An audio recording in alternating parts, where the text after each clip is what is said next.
The future of Asia is interesting, but even more so the man who created it.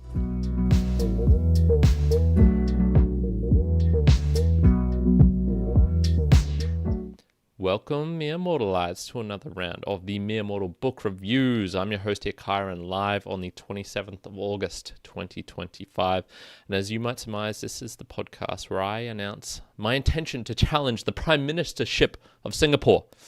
Okay, no, I'm not going to be doing that on this podcast, but we do have a guy who actually did that and did it rather well. We have Lee Kuan Yew.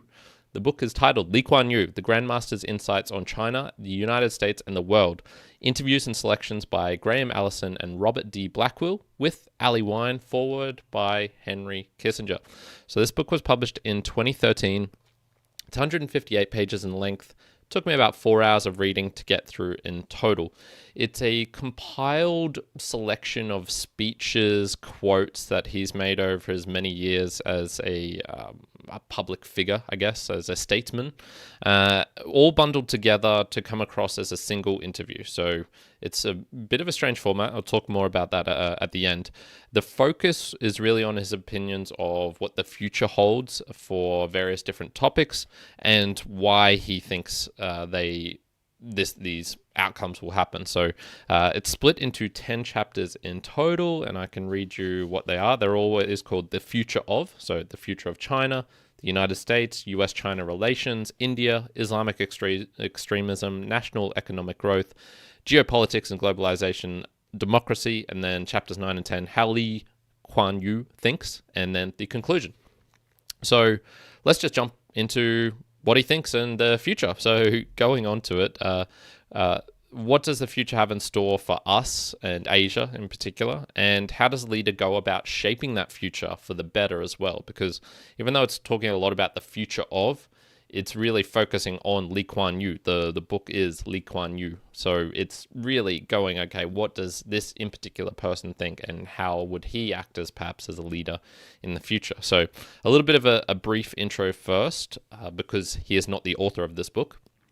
Harry Lee Kuan Yew, and he kind of dropped the Harry name and went by Lee Kuan Yew, was born in 1923 and passed away not too long ago. I think it was 2014, 2015, or 2013, around that period, in the then British colony of Singapore. And so he has a rather multicultural background himself with, Chinese, Malay, but he spoke English at home. He was quite the linguist himself, probably speaking like 5+ languages and dialects and stuff like that. Very well educated in his upbringing, and he was from a little bit of a wealthier family. He managed to get through World War II despite some very close scares with the Japanese invasion of Singapore and things like this, before going to the UK, becoming a lawyer, coming back to Singapore, lawyering for a bit, and then becoming a statesman and politician. Eventually was Prime Minister of Singapore for like 30+ years, still active in the government even in the later years of his life as a senior minister and things like this. So what he's really known for, I guess, was for when he was a statesman, when he was Prime Minister of Singapore/Malaysia, because it was part of Malaysia, when Singapore became independent and was its own country, really taking it from this kind of very unstable, uncertain future, backwater, third world country, newly formed country, into the Singapore of today, which is, a financial powerhouse, leading in technologies, industries, green. Singapore airport's well known throughout the world as one of the best airports, if not the best. All of this with the uncertain British withdrawal, geopolitics, all of these sorts of things, fighting for, his own party and to become prime minister, continually getting elected, all of those sorts of things. So that's the man himself. So let's talk about what is actually contained within the book. And caveat here, I found it rather uninteresting compared to the person himself and kind of how he thinks and his own principles rather than his visions for the future. So just know that up front. That being said, considering he was such a political leader, dominant force in shaping Singapore's future at the time, he's probably worth listening to when it comes to what the future of Asia and the Asian region will have in store, considering he navigated that so well for like 40 plus 50 years, something like this. So a summation of his thoughts here is, number one, China will become the superpower and when it says the future, there's no certain time limits or dates, but I largely interpreted this as the following decade / 21st century. So probably, the next 80 years roughly is kind of what he was talking about. And if you try and to extrapolate too far beyond that, you're not going to do too well. So China will eventually become superpower number one, in terms of probably economics, certainly, but likely also militarily, but is willing to take its time, aka decades, to displace the US as the number one. And he feels there's unlikely to be a hot war conflict, but certainly economical kind of fighting. And we're actually seeing this nowadays with all the trade wars and tariffs and things like this. So, already a decade into his predictions, we're kind of looking pretty rosy so far. He says the USA's biggest strength is its entrepreneurial culture. This creates tremendous wealth and a resiliency of people who rely on themselves to kind of drag themselves out of the mud to become achieve their goals, become successful, become wealthy, things like this. However, he worries about the long-term effects of multiculturalism, especially the amount of immigration from Latin America, Mexico, and how that will shift the kind of balance of the culture, perhaps moving away from English as the dominant language over time, the welfare dependency that is created with that, and in particular, the non-balanced budgets, i.e. they're spending more than they're earning from tax revenue and tariffs and things like this, and that they won't have the strong leaders necessary to make the tough calls. And when he says strong leaders and tough calls, he's really talking about to his own people, i.e. having to raise taxes or having to communicate to the people like, hey, we're not a world leader anymore. We're not number one. We probably need to tighten our belts and, go through a period of austerity, much like the Asians have had to for the last, 100-ish years, when Asia was no longer was the dominant force in the Asian region. So things like that. Asia, and he's really referring to China and India in particular, are likely to become the dominant forces in the 21st century. China first, because even though India will likely outgrow it in terms of the amount of people in India by, let's just say 30%, the Indian government was too slow, too bureaucratic, and didn't have the right mix of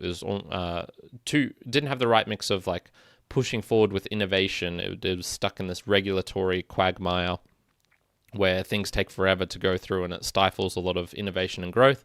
Hence why China will rise and become more successful in India over the shorter term, i.e. the next couple of decades. But then after that, India will likely to become very dominant as well. And then, perhaps even the US won't even be the equation of like superpowers in the world anymore. It would be India and China. So Southeast Asia will play a part in all of this, but more as a strong consumer base rather than a military power, i.e. places like Singapore just don't have enough people to technologically become a, scary nation. They're not going to rule the seas like England did with its naval warfare and things like this. But you can have very strong economies and you can have very strong manufacturing bases like we see nowadays with Taiwan and Singapore, and Korea being very important because of all the semiconductors, which we learnt in our last book review on chip war. So Good thing we read that book. Finally, culture is more important than governments is largely what I'd say. They should be viewed more as a means to enabling people to be as efficient as possible whilst providing the basic need of, I guess, stability and security, i.e. Singaporeans can be safe in the knowledge that they're not going to get invaded by Malaysia in the following day, week, month, year, decade. and can kind of trust their government for that, but that they are not entirely dependent on it, and there's not a welfare state, but also kind of culture is very tricky, and it's very nuanced, and so it's kind of hard to give his views just in a quick jab here, because he did talk a lot about culture, and it can't be summed up really easily. But one thing I did find rather interesting was he didn't think that democracy as a government style was inherently better than other styles. There are many examples that he provides of the French and English constitutions failing in all of their various colonies, and he was saying it wasn't because the constitution wasn't written well, it was more that they didn't have the wise or the strong leaders necessary to implement it. And he even says himself in the book he thinks a democracy with a twist, where instead of each person has a vote, when a man gets to a certain age of, like, let's say 40 years plus, and he has a couple children dependent on him, he or his family, or the family, should be able to vote with those extra votes, and that they should kind of count double. So therefore, the more children you have, the more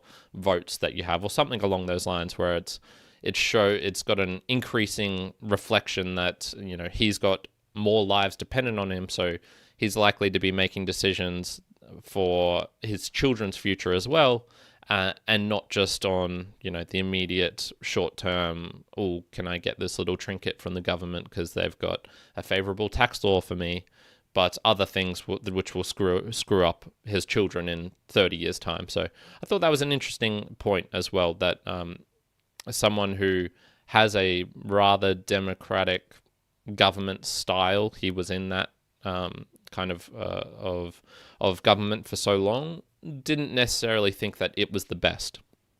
Shows a bit of a humbleness of him as a person as well.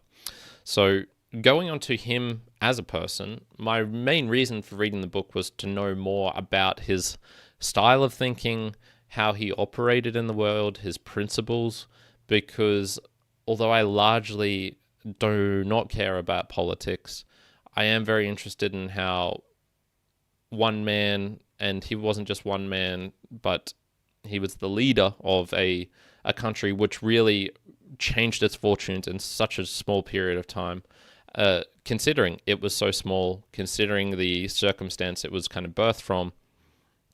There are many innumerable countries which you can point at and go like, well, they didn't do that well. They didn't have, a lot of the disadvantages that Singapore had. Maybe its smallness was an advantage in a certain respect, but it certainly wasn't a place where you would look at and go, they've got a really bright future ahead of them in the 1950s, the 1960s. So that was one of the reasons why I chose this book to read. And he strikes me foremost, from reading between the lines a little bit, as a realist. When he argues about things, he's arguing about things that are already happening and likely to continue happening. He isn't stuck in this kind of like identifying a problem, coming up with some random ass solution, and then saying and trying to enact that. He was always going like, what are actual tangible, physical ways that this will work or not work, and then put those into practices and be willing to change when he realized things were going wrong. An example of this was the two-child policy in Singapore. They were growing too much and too fast, and they were worried that they were going to kind of overpopulate. So there was a kind of two-child policy where there was, I think it was mostly tax incentives to not have more than 2 children.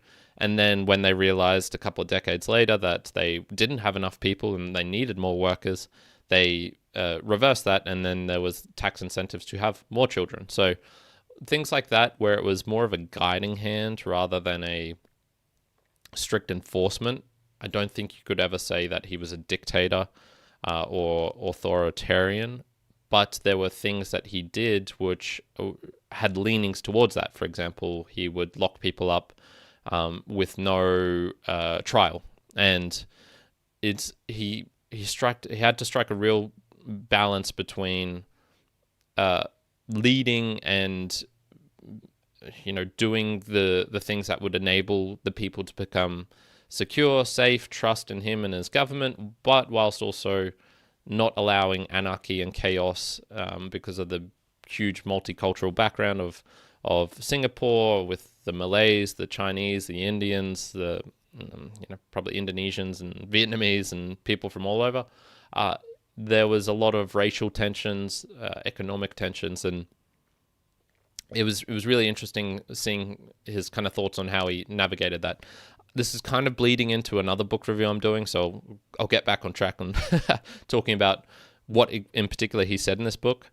For example, when he was making his future predictions on globalism, let's say, he was asked, like, is this reversible? And he says no. And the reason, he says, is because technology that enables it, the instant communication, the better/cheaper travel, which I think is something we can all agree is just going to continue happening, can't be uninvented, and no society can really stop their people from using it as well.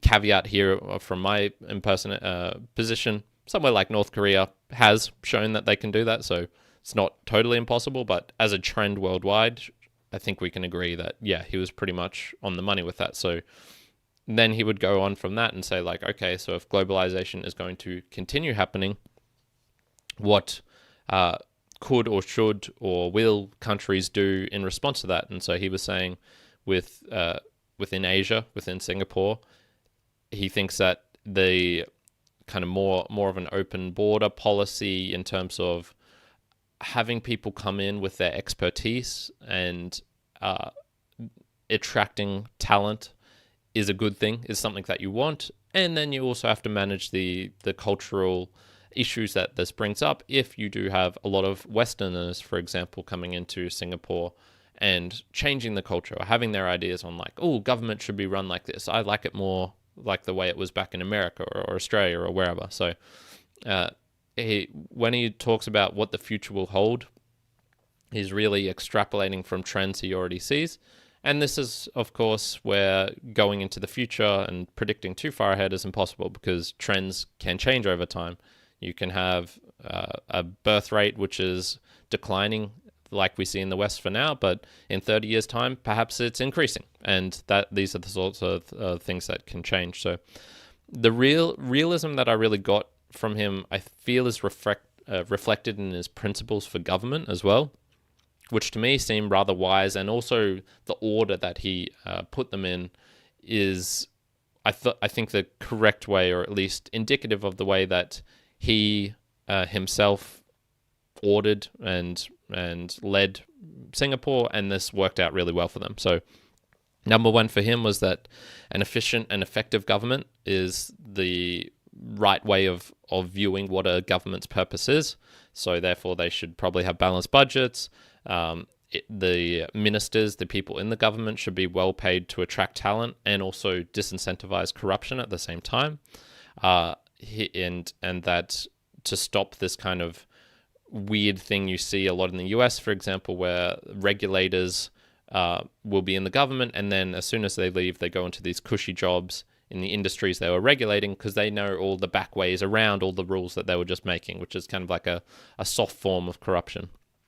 So he was saying, no, you want a well-paid position so that people come into it and want to be part of the government, that you can attract talent and people who are willing to lead, who are willing to, create the CEO, the person who would have been a CEO of a company and, led that. You want him in the government instead. And I think that was a reasonable type of thing to say. Once again, I'm not that interested in politics and governments and how they're led, created, and things like this, but efficiency and non-corruption are pretty high up on my list of moral and practical things to do, so that seems to make sense to me. He was also saying the government's role, or a leader's role, is to make firm decisions that provide certainty and stability for its population. He really focused on jobs and value, so that, for example, in terms of solving any problems that arise from wealth disparity, wasn't let's distribute the wealth back from like the top down to the bottom. It's like, no, let's try and just create more valuable ways that the people at the bottom can contribute so that they will rise closer to the top.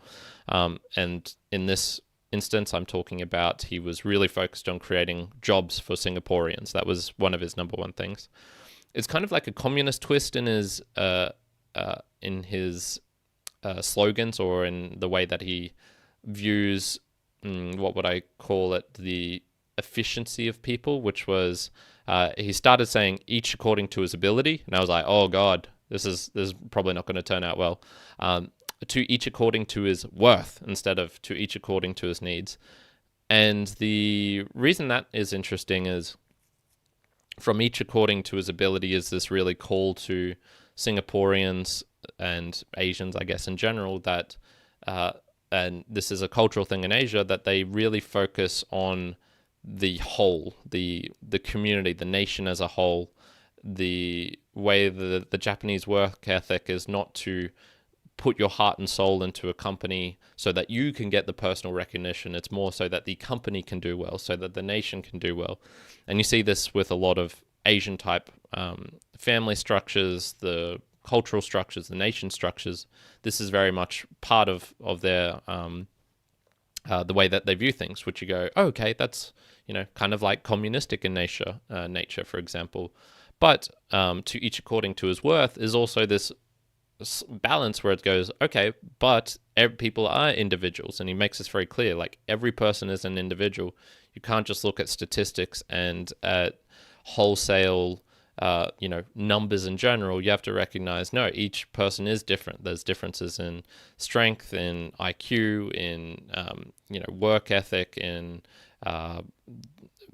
all the behaviors, personalities, things like this, and that therefore there should be some compensation for people who provide more value and are therefore worth more. So it kind of is this balance between the two, of like the ultra communistic, let's just say, which is, really focused on the whole, versus the more American style, which is individual. And he was saying, look, you got to try and find somewhere roughly in the middle of that, which once again seems to have worked really well. The last couple here, ears on the ground to know the grievances, i.e. the reality of what people actually want in their government, not even in their government, what people actually want.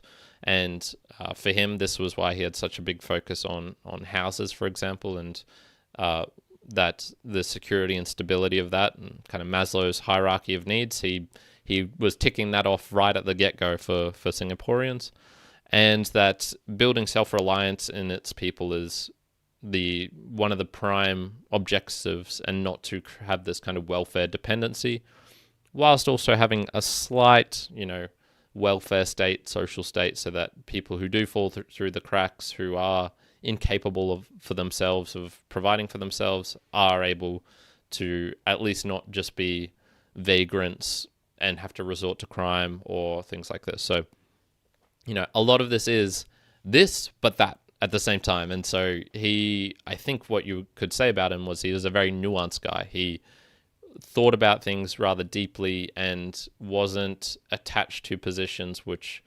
if they weren't working in the real world, he would reverse decisions or admit that he was wrong and that he did things wrong. So funnily enough, he claims to not really have a philosophy, and that all he cared about was what was realistically possible, what would get the job done and make Singapore a better place for its people.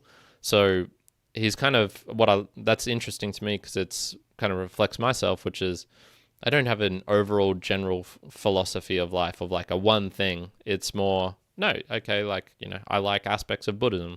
I like aspects of Stoicism. I like aspects of being pragmatic and realist. So I think he kind of embodied that, and that is part of what made him so special and such a great leader. And I think that all the above was kind of the gem I was looking for when it came to what made him a great leader. And when I say leader, I mean in terms of visionary / funneler of effort of other people, of that leadership style, because a great politician, for example, requires other skills, which I really don't care about. That's more about the, interpersonal skills, the managing of people, of, understanding like, okay, I have to make concessions here for this group. I have to take tough decisions on here. I have to beat this person. I have to garner the votes of all this sort of shit, kind of like marketing. I'm rather uninterested in that. He was also very good at that, obviously, because he stayed in power for so long. But that personally, to me, bores me. So when I'm talking about the leader, it's, this visionary. And this is part of why this book is interesting, because he could predict the future to some certain extent and go, okay, this is what is happening in the world, and this is how Singapore can take advantage of that and create more wealth for its people and create a better world for its people. So I noticed he talked very little about himself or even how his upbringing shaped his views. He just wanted Singapore to survive and thrive. And he was contrasting this to the American style of politics, which is more obsessed with the president, what he ate for breakfast, who he talked with. He went for golf on this day and didn't do this thing, or he did do that thing, or there was this scandal. And the tabloid side of issues about the family and, what clothes they're wearing and shit like that. He was just saying like that is unhelpful, unproductive, and the media in Singapore also kind of reflected that to a certain extent. But I remember there was instances where he was talking about saying why he wouldn't allow the American style media to operate the way it does. And there was all other sorts of things about laws, litigation, stuff like that. Once again, kind of bleeding into the other book. I should probably have separated these a bit more, because I'm reading a book from First World to First by him, written by him. So, I'm kind of mixing book reviews here, but you get the general gist. So jumping on to the authors and extra details, the lot of them. So I mentioned Allison and Blackwill. So they were all politicians or academics of various sorts. Graham Allison, Assistant Secretary of Defense, all Americans, by the way. Robert D. Blackwill, ambassador to India at some point. I mentioned Henry Kissinger with the foreword, epitome of the politician. Ali Wine, researcher, policy analyst, etc., etc. I found a YouTube video of a couple of them, the two main authors, from the Belfer Center, and this was published in probably like 2013, 2014, right after the book was published. And it was exactly what I was expecting from them. A dry, rather highfalutin, aka it was a little bit pompous and pretentious. They were on this panel in front of like all of these kind of colleagues. They talk about how this is being recorded, but they're doing a Q&A section afterwards, which isn't recorded. So don't worry, you're not going to, it's the kind of shit where it's like people who are politicians behave in certain ways, and they they behaved in certain ways. They behaved as I expected. So all of that rather uninteresting to me personally. So let's move on to the style of the book. What a bizarre book, man. Very, very strange. It might seem normal at first glance reading through it, but upon review of how it's actually constructed, it's kind of head-scratching and slightly impressive in a way if it was done the way I think it was, but probably not. So the setup, basically, of each of these chapters is you'll go to one of them. So I've got the future of US-China relations here. And the very first page of that is just a list of questions here. So how likely is a major confrontation between the United States and China? What role should the balance of power play in America's strategy for addressing the rise of China? How should US policies, etc., etc., etc.? And there's generally about 7 to 10 questions here. And then the final section of this is then a kind of like glowing praise of Lee Kuan Yew and they do this in every chapter. I'll read one out in a sec, but the chapter, once it goes through that from the first page, it then lists, okay, the exact same question. How likely is a major confrontation between the United States and China? And then it has Lee Kuan Yew responding to this. So you go, okay, that's kind of interesting. The strange thing about this is that it feels like he is actually answering them. This feels like this book was, constructed in 2012. The authors got the chance to interview Lee Kuan Yew, and they just asked him all of these bulk questions one after the other, and then he responded. So that I was going like, okay, that's kind of interesting because, his responses do seem to flow as if that is the case. But no, this is not correct. This is actually a reference compilation of 50 plus years of his speeches. And so they have these notes section at the end, and it says exactly when he spoke about certain things. So, for example, chapter 3, which I have just started talking about, there is an interview that he had with Graham Allison and Robert Blackwill in 2011, but then there was from a 2009 speech, there was a 1997, other 1997s, 1991 here, 1994, all these sorts of different things at different award medal ceremonies, at interviews, speeches, conversations, all of these random things, Apex CEO Summit, Battle for Preeminence, Forbes magazine, International Institute for Strategic Studies conference, like so much just random stuff in here, which is what confuses me a little bit about this, because there is this word-for-word direct, if these are word-for-word direct references, or is there some massaging going on as well? Are these all speeches and things he has literally said word for word? Or did they kind of go like, oh, we'll take this little bit from here, and that doesn't, fit really well with this next sentence, so let's just chop it a little bit or add some extra words in. I'm not exactly sure.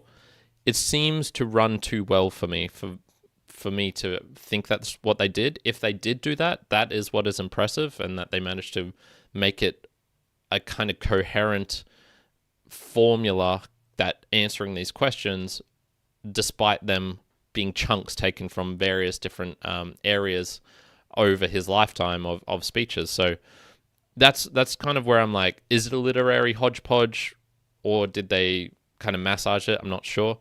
The start of each chapter, like I said, the start has all of these questions, and then this bit here, which is managing a changing relationship with China is a central challenge of U.S. foreign policy in the 21st century. In his answers to these questions, Lee Kuan Yew offers his advice to U.S. leaders.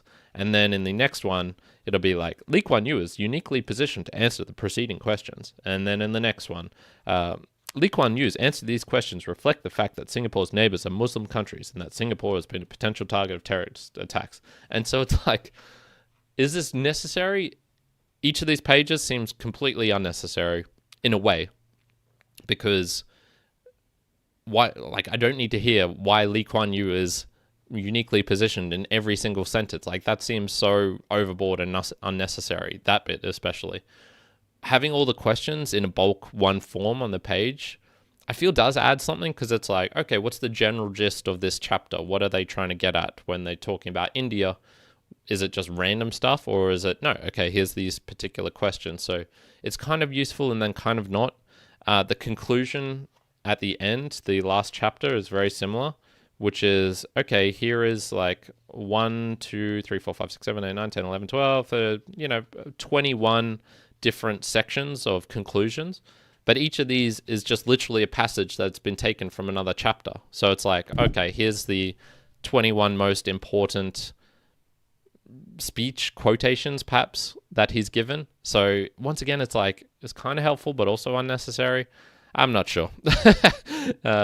It's useful but not useful is kind of how I came away from a lot of the style of this, which I think gets me onto the final summary here. So this is easily one of the most unconventional books I've ever read, partly because it's of me reading this type of book. I just don't ever do that. I'm not that interested in politics, geopolitics, and things like this. So that is why you're unlikely to see much on this channel of ever these types of things unless Juan reads it.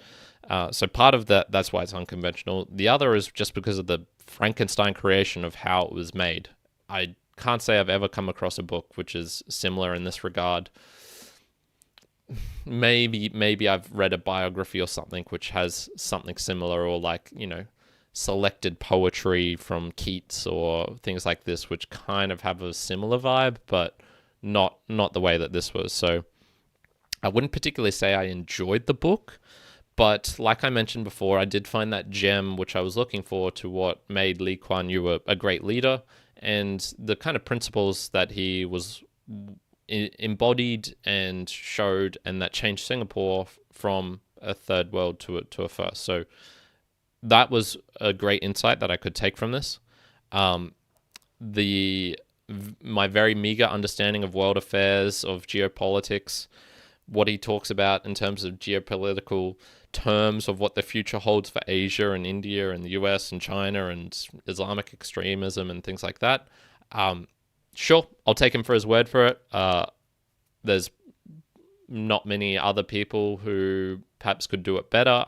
I really don't know about that sort of stuff, so we'll see if his predictions come true. And they weren't like strong predictions of China will achieve this GDP by this year, or they'll overtake the US in terms of missiles made or whatever.